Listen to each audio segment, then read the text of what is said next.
Kanang bangkal, diya sa taal, even balay ni Digong diya may relasyon na gilunupan. Oh? Kay lunupanan yun ang iriyaha mga kaigsuunan. Kasi may kabalo nga bahauno ng bangkal. Oh. Tanan may galang na muyo diya kay bao sila ana. Nga pag muulan ganis babaw mabalaka gyud na sila. Oh. Pag muulan na ito sa ibabaw mga kaigsuunan, mo aksyon na sila kabalaka gumikan kay dili makaya og salo ang tubig. Nya matungnan ba gyud may galag mo taob. No? Matungnan ba gyud mo taob mga igsoon masugat sa dagat. Dili diha may dali nga mahubas mga higala ang tubig nga napundo. Dugay siya. Mga katropa. Karon kay bawta ila na sad ning gamiton mga kaigsuonan. Alas 7:46 na. Sige, paminaw na to si Auntie Claire. XFM Katropa. Duterte. Butangin ako kuan gab kining labutangig N. Si Mayor Baste Duterte. Gibanatan kay nakulang. Kagagaling lang sa bakasyon. Kagagaling sa ibang bansa. Instead na unahin ang kapakanan ng mga constituents sa Davao City dahil nakakaranas sila ng pagbabaha, inuna pa talaga ang pamumulitika. Ang tanong niya, anong priority ng administrasyon? Unsaon day dapat ni Basti ng mga nabaha pang alsahon? Unsaon day dapat ni Basti ng mga balay nga nabahaan? Sabay labos mayor ana? Naman kay si Pulong magka-congressman ng Distrito 1 din si Pulong inyong sukta. Dili kay si Basti mo inyong singilon. Sige daw, padayon daw. Ang naong ng Auntie Claire ba yun? Hindi siguro sila madalas magbakasyon at nanonood sila ng news, malalaman nila kung ano ba talaga ang programa at proyekto ng pamahalaan. Patungkol sa impeachment ng kanyang kapatid na si Vice Presidente Sara Duterte. Tandaan po natin, hindi po ito mandato ng administrasyon. Ito po ay mandato ng Kongreso. Wala pong kinalaman ang Pangulo sa ginaganap na impeachment trial diyan po sa impeachment. Mo? Kung talagang ninanais nila na siya ang maging Pangulo matapos ang termino ni Pangulo Marcos Jr. Mas magandang malinis niya ang kanyang pangalan, ang kanyang reputasyon. Hanggang ngayon kasi ay hindi pa napasisinungalingan ang ibang mga akusasyon patungkol sa confidential funds, pati na yung unexplained wealth. Na sa ngayon nga ay hinaharang pa ang pagbabukas ng mga importanteng dokumento. Mas gugustuhin po ng mga tao na bumoto sa taong alam nilang makakapagsilbi at may malinis na dignidad at integridad.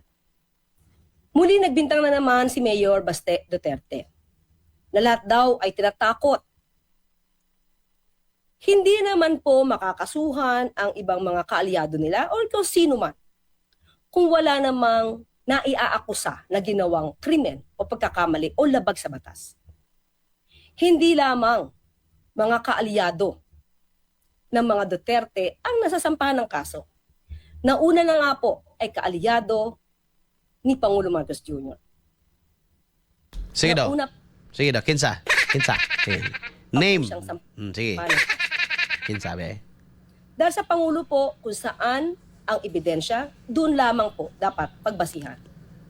Hindi ito gumagawa ng ebidensya. Hindi ito gumagawa ng intriga. Hindi tulad ng nakaraang administrasyon. Kung ano ang nakikita ng mga ebidensya, Kini si Claire magidaman na gid kang digong ning tawo.